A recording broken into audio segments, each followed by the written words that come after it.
Salve, sahabat Katolik dimanapun kita berada. Malam Paskah memang selalu menjadi peristiwa yang penting, yang penuh dengan makna, ucapan syukur bagi semua umat gereja Katolik.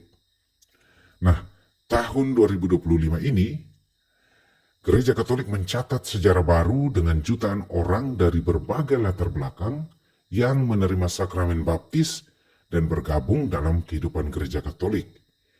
Ini adalah momen sukacita besar, bukan hanya bagi mereka yang menerima baptisan, tetapi juga bagi seluruh umat yang menyaksikan karya keselamatan Tuhan di seluruh dunia. Baptisan memang bukan sekedar peristiwa simbolis saja, tetapi merupakan tanda nyata dari panggilan Tuhan kepada manusia. Setiap pribadi yang menerima baptisan pada malam Paskah ini mengambil bagian dalam kematian dan kebangkitan Kristus. Mereka memasuki hidup baru dalam rahmat, menjadi bagian dari tubuh Kristus, dan mereka menerima panggilan untuk hidup dalam kasih dan kebenaran di dalam gereja Katolik, di dalam Kristus yang hidup.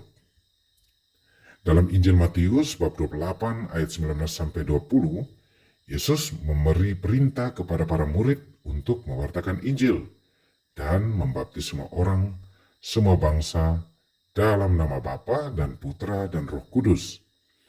Mandat ini terus dijalankan oleh gereja Katolik hingga saat ini. Dan kita melihat buah dari pewartaan tersebut dalam meningkatnya jumlah orang yang masuk dalam gereja Katolik. Ini menjadi bukti bahwa Injil memang tetap relevan dan terus menyentuh hati banyak orang.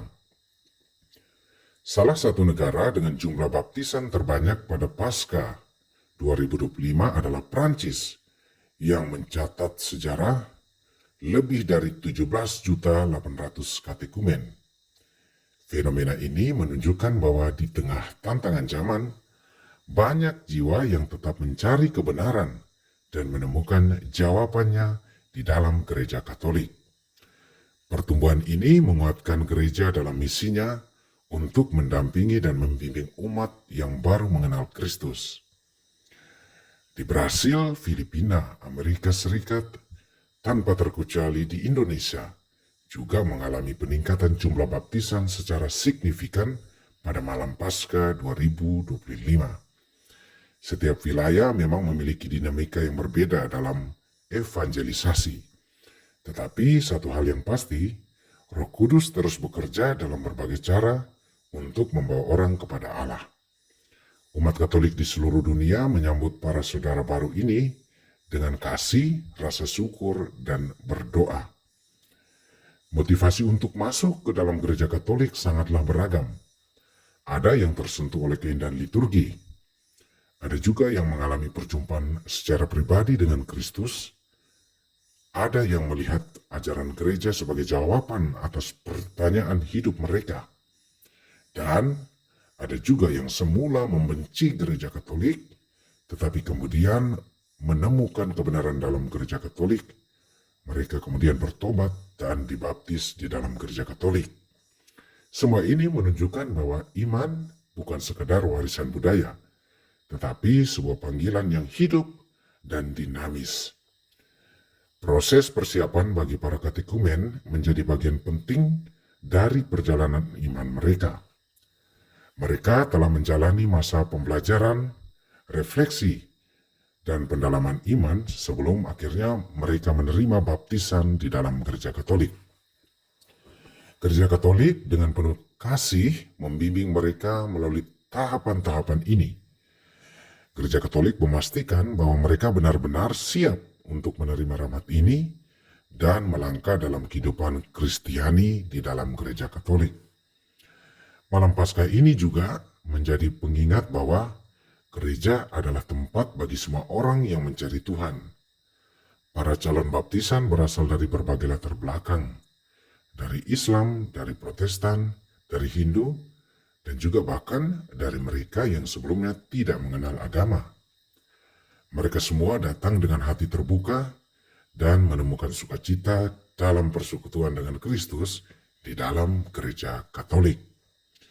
Sebagai umat Katolik, kita memiliki tanggung jawab untuk mendukung para saudara baru kita ini dalam perjalanan iman mereka di dunia ini. Mereka membutuhkan bimbingan, dukungan, dan teladan hidup dari kita yang sudah lebih dahulu mengenal dan berjalan dalam iman kekatolikan kita. Dengan kasih dan kebersamaan, mereka akan semakin kuat dalam menghayati panggilan mereka sebagai murid-murid Kristus. Pertumbuhan jumlah baptisan ini juga mengingatkan kita bahwa gereja terus hidup dan berkembang. Di tengah dunia yang penuh perubahan, banyak orang tetap mencari kebenaran dan menemukan keselamatan di dalam Kristus melalui gereja Katolik. Ini menjadi panggilan bagi kita semua untuk semakin setia di dalam mewartakan Injil dan menjadi saksi iman dalam kehidupan kita sehari-hari dimanapun kita berada. Bersamaan dengan baptisan yang diterima oleh jutaan jiwa, kita juga diingatkan akan identitas kita sebagai umat beriman, bahwa baptisan bukan sekedar ritus, tetapi merupakan sebuah kehidupan baru yang harus terus diperjuangkan dengan doa, pelayanan, cinta kasih, koinonia, persekutuan.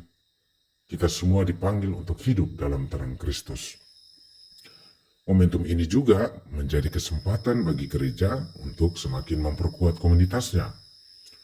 Umat Katolik dipanggil untuk menciptakan lingkungannya yang penuh kasih, di mana semua orang dapat bertumbuh dalam iman dan merasakan kehadiran Tuhan dalam hidup mereka. Kebersamaan ini adalah salah satu kekuatan utama dari gereja Katolik. Malam Paskah bukanlah hanya awal perjalanan bagi para baptisan baru, tetapi juga kesempatan pembaruan bagi seluruh umat Katolik. Kita semua diundang untuk merefleksikan kembali iman kita, memperbarui komitmen kita sebagai pengikut Kristus, dan semakin sungguh-sungguh dalam menjalani hidup yang berakar dari Injil Kristus. Peristiwa ini menjadi bukti nyata bahwa karya Tuhan tidak pernah berhenti. Dalam kehidupan manusia, karya Tuhan selalu hadir melalui Roh Kudus. Jutaan orang yang menerima baptisan pada malam Paskah di tahun 2005 ini adalah tanda kasih Allah dan kehadiran Kristus dan kehadiran Roh Kudus yang terus menjangkau dunia. Gereja memiliki tanggung jawab besar untuk membimbing dan mendukung mereka dalam perjalanan iman mereka. Semoga kita semua semakin setia ya dalam panggilan kita dan terus membawa terang Kristus ke seluruh dunia. Selamat merayakan Hari Raya Paskah bagi kita semua yang merayakan. Semoga kebangkitan Kristus sungguh-sungguh membawa kedamaian dan sukacita bagi kita. Dan kita semua kelak memperoleh kehidupan kekal di surga bersama Allah.